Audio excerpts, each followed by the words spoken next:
Hello, and thank you all for joining us today for this iteration of EnergySource Innovation Stream, where we aim to highlight new energy technologies with the potential to reshape the global energy system.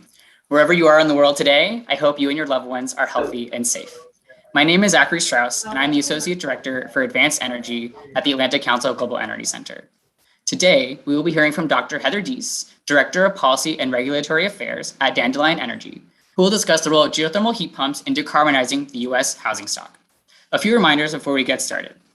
First, you can follow us on Twitter at AC Global Energy and use the hashtag InnovationStream. We are on the record today, and we encourage you to share and post about what you learn. Second, after Dr. Deese's presentation, you can submit questions through the Q&A function at the bottom of your Zoom screen, and I'll try my best to get to as many as I can. And if you're watching on another platform today, like YouTube or Facebook, unfortunately, we will not be able to take your questions. So without further ado, please let me welcome Heather to the Atlantic Council. Heather, thank you so much for joining us today. I hope you and your family are doing well. And first, why don't you tell us about our audience a little bit about geothermal heat pumps? The floor is yours whenever you're ready to start your presentation. Great, thank you very much. And thank you for having me today. It's a pleasure to talk with everybody. I'm going to go ahead and share my screen here.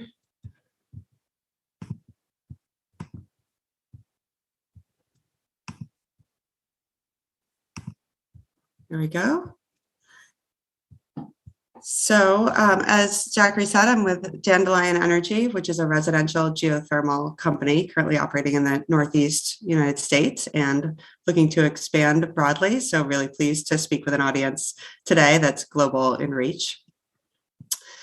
I was also pleased a couple of weeks ago, driving my kid to work in the morning, to hear a piece on NPR starting to raise awareness of issues that I think some of us who are deep in the weeds on energy day to day are paying attention to, but is news maybe to homeowners and folks living their day-to-day lives and just sort of taking advantage of the energy systems that we have in place and not really thinking about the implications.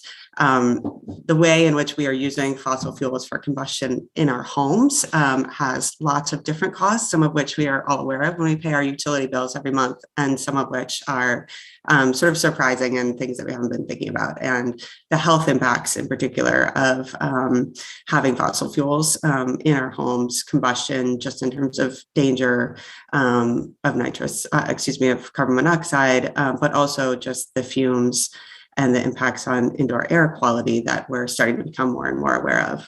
So this is one of the issues that we're concerned about at Dandelion. And another, in addition to the indoor environment, is the broader outdoor environment in which we all live and the impact that greenhouse gas emissions are having on our climate. And so many people around the world now are trying to figure out how to each play our part in fixing that situation. So these two pie charts give a general sense. On the left, the total US greenhouse gas emissions, 13% from the residential and commercial sector. And on the right, as an example from New York State, where we started our operations a few years ago, the orange pie slices in the upper right, buildings, and the significant chunk there on space heating. So of the multiple different challenges that people are working on together, locally, nationally, internationally, to try to deal with emissions, the part that we're focused on is the space heating piece, and trying to eventually eliminate all fossil fuel usage for space heating and cooling and hot water. So another graphic here, this one's from the Lawrence Berkeley National Labs and gives one of many now fairly recent reports with scenario models that show the actual ways that we can put together new technologies for transportation, for our electricity generation, for buildings to transition off of fuels. And for buildings in particular, we are looking to heat pumps, both heat pumps that have air source and heat pumps that have ground source or water source. So the sort of center, number 5 there, and the bottom as the piece of the puzzle that we need to solve. And in the upper right, again, looking at that space heat piece, and growing that heat pump sector over time. This particular model said we needed to get to 119 million homes that are heated with clean electric heat pumps by 2050. So for Dandelion, as I mentioned, we started in the Northeast, and that's because we're particularly focused on the sort of dirtiest fuels that we're using for heating right now in the US, which are oil and propane. And so wanting to tackle that sort of piece of the puzzle first. This is a graphic that gives a sense of how many homes are powered by fuel oil, and just some notes on, sort of the different sets of issues that arise with that. So geothermal is the solution that we're focused on exploring, and wanted to just show this basic graphic from Clean Technica that illustrates sort of how the system works. So what is a residential geothermal system? Many of us have heard of geothermal and are more familiar with it in the larger utility scale usage, which is often using very hot subsurface conditions to actually power electricity generating plants. This is very different. This is sort of low temperature geothermal. This is just using the fact that the ground below our feet, once you get below the frost line, so below a few feet down, is pretty universally very similar temperature everywhere. So if it's really hot outside, it's still relatively cool underground. And when it's very cold outside, it's still relatively warm underground. And so you can take advantage of that. During the summer, it is much easier to run a heat pump to air condition a home and provide that cool air if you have that ground as a sink. You can also use air source heat pumps for this function, and they work particularly well in milder climates where it's never either too hot or too cold. Air source heat pumps can be the most efficient choice. For regions where you do have either pretty intense cooling needs or heating needs, then geothermal is the more efficient choice. So for Dandelion, we have opened operations first in New York State, and we chose to do so because there's actually an area within Con Ed territory there, one of the utilities that is gas constrained in expanding their distribution. And so when customers are looking to move off of oil and propane, they actually are not very well prepared to be able to add customers to their gas distribution just because of constraints in supply in that particular area. And so there was a motivation from the utility as well as from individual homeowners to look at geothermal.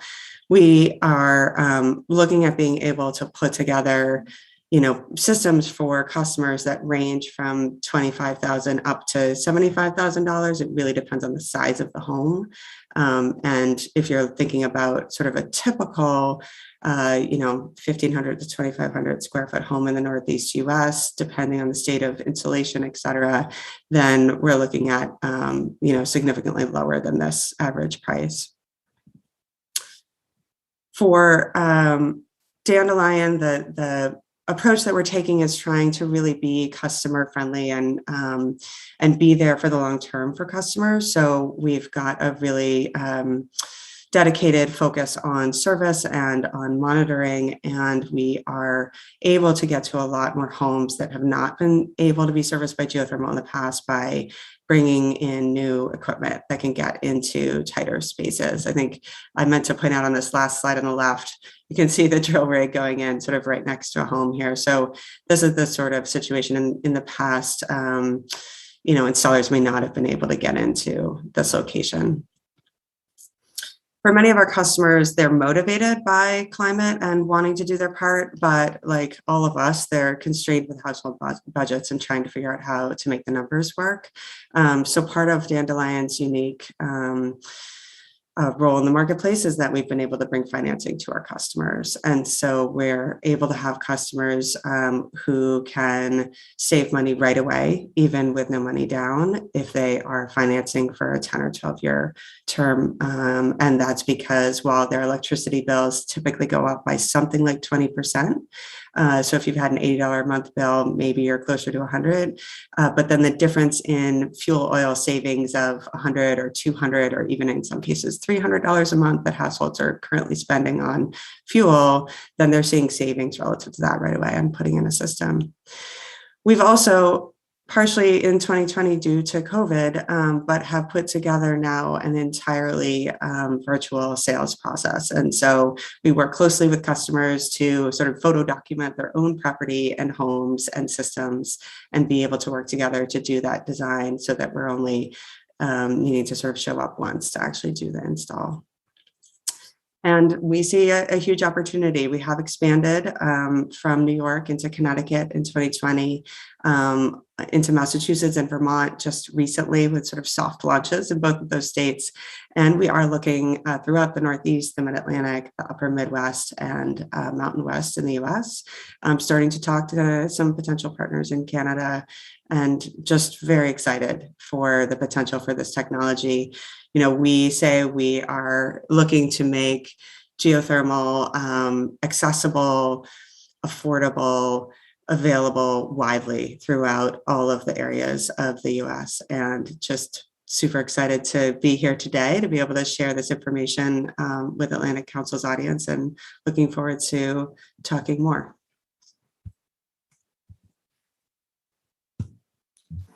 Great. Thank you so much, Heather, for your presentation. I really enjoyed it. As a geothermal enthusiast, I really appreciate everything you had to say today. I'd like to start with, well, before we do that, I actually want to encourage the audience, if you have questions, please go ahead and put them in the Q&A portal at the bottom of your screen. I'd like to take them as we go. But my first question for you really is, for the audience members who may not know what geothermal heat pumps are, maybe you've never seen one, don't know how they work, can you just in broad lay terms explain how they function? So how does it work? How does it heat and cool the house? How does it heat their water? Sure. So I think the easiest way to think about it is that most people probably already have a heat pump in their home, which is your refrigerator or your freezer. So in the same way that if you have ever noticed, like the back of your refrigerator or underneath sometimes, or something you might put on top of the refrigerator, it gets really warm. And that's because in order to create that cold conditioned space inside the refrigerator, the heat pump on the back of the fridge is removing heat from inside. And that's how it stays cold inside. And that heat, it comes out and you can feel it outside. So the heat pump for either an air source heat pump system or a ground source geothermal heat pump system is sort of doing that same thing. And in the winter, when you need the heat, then there's a closed loop that is just, in our case, we used HDPE, what many of us know is #2 plastic, similar to what your milk jugs are made out of, but obviously, more durable for a long-term in the ground system. And that's an entirely closed loop. So that has some antifreeze in it. It's a liquid that just stays within that loop, runs down through the yard, either through a drilled vertical hole that goes 300 to 500 feet down, and then into your basement or space where the heat pump is. And then that heat from the ground is used to heat the home. In the summer, the system basically runs in reverse. And in that case, the heat from the home is removed by the heat exchanger and put into the ground through the ground loop. Awesome. Thank you so much. Yeah, it's a really interesting process, and it's actually fairly simple. It just takes the relative heat difference and just pulls it in or takes it out, which I think is really cool. My next question is sort of what makes the geothermal heat pump or the GHP different from a traditional HVAC system? So what are the advantages that they afford homeowners, and for example, and what are the drawbacks? Are there environmental concerns? Yeah, so I think I obviously believe there are many more pros than cons. It's part of why we're so excited to be working with this technology.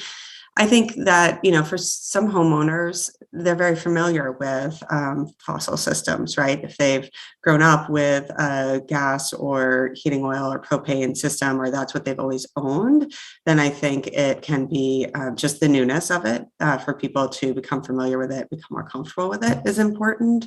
But, there really aren't disadvantages besides needing to be able to put that loop in the ground, right? So it does require digging and digging so that you can trench from the wall of the house out to where the drill hole is, or if you, in some cases, can put a horizontal loop in, so the whole thing sits about 4 to 6 feet underground. And in that case, it's a whole series of just rows of piping at that depth if you have enough space on your property.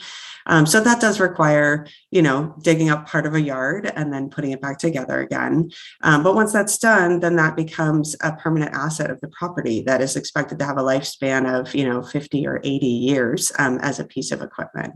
So other than that, the heat pumps themselves really take up a similar amount of space. They function quite similarly to sort of your more traditional HVAC.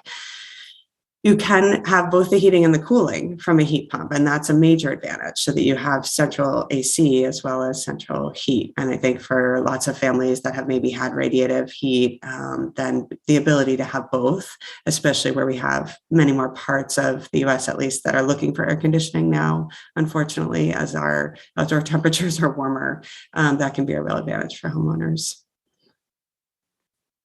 Awesome. We have some great questions in the chat. Thank you so much for submitting them. Wow, 15 questions. I really look forward to getting into some of these. Let's talk first about costs. So how much does a standard 3 or 4 unit system go for in your service area? And where do most of those costs come from? And then additionally to that question, are there specific programs to support lower income earners or initiatives to make the heat pump systems more cheap or accessible? Absolutely. And there are a whole range of different ways that you can install geothermal heat pumps too. So I also want to be clear about that. Dandelion specializes in single family home, residential. There are all kinds of industry players out there who are installing geothermal, and some of them focus and specialize on multifamily, doing larger, developments. And many of us are more familiar with having heard or seen of geothermal at large commercial, airports or schools or universities. So it does have the capability to meet the needs of all types of homeowners, not just single family homeowners. And I want to be clear about that too. In terms of costs, again, the systems vary widely in size, and that's because our homes vary widely in size. And so I can't give you a set, here's what it costs to do a system, just like I can't tell you, here's what it costs to pay for heating oil or gas right now for any given customer. What I can say is that, we are able to put together systems for people with the support that we do have from utilities and states to help provide rebates for energy efficient upgrades. All of those rebates, I do want to be clear, are just like the rebates for LED light bulbs or for your energy efficient clothes washer. Those are provided only where the calculations sort of bear out that the cost of the unit is saving tremendously on the system itself. And so there's a cost savings criteria that must be met. So we do have rebates that have been put in place in New York and Connecticut, Massachusetts, and Vermont. And we know that other states are looking at those as well, increasing those to substantially help incentivize this transition, because we need it for the whole grid. We really need to be able to get our homes off of fossil fuel. The other piece that is critically important is the federal support through the investment tax credit. So for individuals, in the same way that if you put solar on your roof, or if you do a major installation upgrade or energy efficient windows in your home, you can get a tax credit at the end of the year for that. The same is true for geothermal. And that's an important part of putting these systems together in a way that's affordable for families too. I do have to put a plug in for the reconciliation bill. That's bills that are currently being negotiated in Congress and with the White House, just how important it is to have that investment tax credit, to have it be expanded so that the commercial and residential are on par with each other for geothermal, and ideally to get it as a refundable tax credit. I think, to your point, for low and moderate income households, the ability to access that investment tax credit as a refundable credit would just make a tremendous difference in the ability for so many more homeowners to be able to afford to make these upgrades.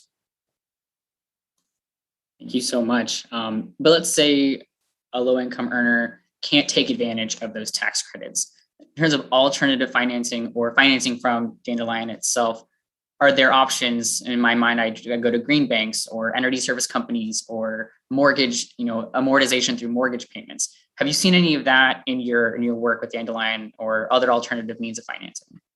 Absolutely. And I do have to give a lot of credit, I think, to the states and utilities that are working on that issue now too around the country.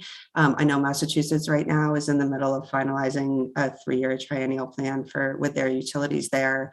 And they're looking at a whole suite of really wonderfully enhanced incentives for low and moderate income customers to be able to help support, them to do major insulation upgrades, other efficiency work, installing heat pumps. So there are a lot of programs that are focused on that. In a lot of cases, I think people are looking at the heat assistance dollars that are helping offset the cost of heating fuels for LMI customers and seeing whether those dollars can be used to help pay for efficiency upgrades and or heat pumps. So I think a lot of people are working on that, and there are some successful programs so far. Thank you. We have a good question here from Eric Michelson. Something I also want to ask about is sort of the state level policies that might favor the deployment or the advanced deployment of heat pumps. And in my mind, I'm thinking, is it renewable portfolio standards? Is it renewable energy credit regimes? I know we see some of that happening in Maryland and New Hampshire already, but how do you see state level policies impacting the industry? Yeah, absolutely. And I think that's a really interesting area of policy right now that's actively developing. And it'll be fascinating to see how it plays out. There's an interesting issue with geothermal residential in that, unlike solar, where you want to produce as much as you can, and you want homeowners to produce as much as they can and get credit for how much solar their system is producing. So you can think about how you could have them get RECs, basically renewable energy credits, right, for their production. For a geothermal system, you don't want to incentivize an owner of a system to run it any more than they really need to, right? And so you want to create a perverse incentive where you're going to sort of measure or monitor how much a geothermal system is running and then give credit based on that. Because ideally, we want to be motivating all of us to insulate our homes as much as possible and use all energy sort of as little as possible, including heating and cooling, just what we need to be comfortable. And so part of what is really kind of counterintuitive is how you design a program that gives credit for that system without having it be based on monitored usage. So there are a couple of systems that are being developed right now. As you mentioned, there's an alternative portfolio standard in Massachusetts. There is a new carve out for geothermal renewable energy credit, GRECs, for Maryland. All of those are in the middle of sort of being worked out right now in terms of how exactly they'll work around giving the credit. But it is a little bit tricky that it's different from solar because it's a renewable use rather than production. Right. And I know they've also talked about energy avoided. So they quantify how much energy you're not using by using the heat pump. That's another way they've seen them try to quantify that. One of our staff members here, George Frampton, asks, what are the biggest barriers to the fastest growth in New York? So what are the biggest non-incentives? What are the biggest barriers? Is it cost? Is it financing? Is it just people's familiarity with that option? And what percentage of suburban homes, maybe in places like Westchester, qualify for this sort of groundwork necessary? Yeah, so those are great questions. And really interestingly, the barriers are not right now customer interest. We have a lot of customer interest. We have many people coming to us who would like to have systems. The barriers are, in some cases, lot size, parcel size, or obstructions or other reasons why it's really difficult to be able to put in a hole. So sometimes that is an issue, and there are other, potential sort of disqualifying characteristics for Dandelion services right now that have to do with existing systems in the home and so forth. But the other barriers that are coming up, and again, similar to where the solar industry was maybe 15 or 20 years ago, have to do with permitting and licensing, right? You think about putting in a geothermal system, you're going to have licensed drillers. you're going to have licensed HVAC installers. You have plumbing. If you have electricians, you have, I mean, just thinking about all the different trades, everybody needs to be licensed in every locale you're operating, and those are all different. And then you've got permitting that in some cases is at the village, municipal level with jurisdictions. And so working through that as this is sort of a nascent industry operating at a larger scale rather than just sort of individual niche one-off homes. There's a lot there in the nitty-gritty that I would say are the biggest barriers for us right now. Thank you so much. I now have to pivot to talking about the energy grid. Sort of what would the increased deployment of heat pumps, geothermal heat pumps in particular, how would that impact demand for electricity on the grid? And how would that improve or reduce resiliency for the grid in the case of a deep freeze like we saw in Texas, or a heat wave like we saw in California, and this load shedding events? Sort of how do these heat pumps play into that scenario? Yeah, again, a really interesting area, and one that, we're all sort of trying to understand, and so many great efforts in states around the country and at the national level, and the modeling different scenarios, and those models just getting, more and more accurate in terms of what the impact of all of this different beneficial electrification is going to be on the grid. One of the things that I do think is helpful about the transition to heat pumps is the relative predictability. So in looking forward and looking at, making projections around what percentage of homes are going to go into air source, what percentage are going to go into ground source, and what the impacts are on that. I mean, I was joking with somebody the other day about, the fact that you can do a system for buildings, and in some ways it's simpler than, say, dealing with transportation, just because the buildings don't move, right? Like there's this sort of predictability to the behavior of homeowners. There's a predictability seasonally. So I think that piece is kind of helpful for policymakers looking out to the future. There are major differences in how much electricity ground source systems use relative to air source, again, in those more extreme climates, right? So in particularly cold climate parts of the country where we have an intense heating season, or the warmest parts of the country where we have an intense cooling season, in both of those instances, the larger the percentage of geothermal relative to air source on the grid, the less impact on peak load we're going to have, because we use so much less electricity during those winter and summer peaks to create the same heating and cooling inside of people's homes. So that's a really big, important motivation at the kind of grid planning level for incentivizing ground source. One of the other things that's really great about any kind of heat pump in the home is the predictability for customers in terms of costs. To the extent that electricity rates are more predictable, say, than fuel rates, then that's for customers extremely helpful. And thinking about the ability to monitor and potentially have grid services that come from heat pumps. So the ability to sort of change the temperature during cooling season from a 72 degrees to a 73 degrees, or a 74 degrees to a 75 degrees inside a home for a short period of time to provide some grid balancing services or other grid services. I think there's really good potential there. And that's certainly something that we're trying to build our systems so that they eventually will be able to be a part of those kinds of everybody in it together to make the grid work approaches. Thanks. We have time. Let's try to squeeze in one more question, something I'm actually really curious about. And thank you to everyone who's put up questions. We had 25 questions. I tried to get as many as I could. But I really want to talk about something that's real, tangible, that's happening right now. Big cities like New York, Boston, Chicago are implementing ambitious plans or mandates to cut building emissions and electrify the housing stock. New York, for example, wants to have all their housing stock or new housing stock electric by 2040. How and can geothermal heat pumps play a principal role in the push to retrofit or outfit new buildings with heat pumps? And how do you see that playing out sort of going into the future? And let's try to make that a quick answer as we're running out of time. Yeah, absolutely. I mean, I just have to say it's so encouraging and really exciting to see this push towards all electric for new, and the push towards requiring that systems replaced at the end of their life cycle be transitioned to all electric as well. And yeah, absolutely a huge role for both ground source and air source in that. And we're just really excited to be a part of it. Well, unfortunately, we're running out of time today, but I would like to thank everyone for tuning in, and especially Dr. Deese for being here today, for engaging with our audience and providing her insights. Make sure to connect with her on LinkedIn and follow Dandelion Energy on both LinkedIn and Twitter. I'd like to thank everyone who helped put this event together today, including Laura Macedo, Jordan Beckenstein, and Michael Matier. This presentation was available on the Atlantic Council website, YouTube, Facebook, and Twitter. And feel free to share with your colleagues and your friends. Thank you again, and we hope to see you at the next episode of Innovation Stream. Goodbye for now, and have a great evening.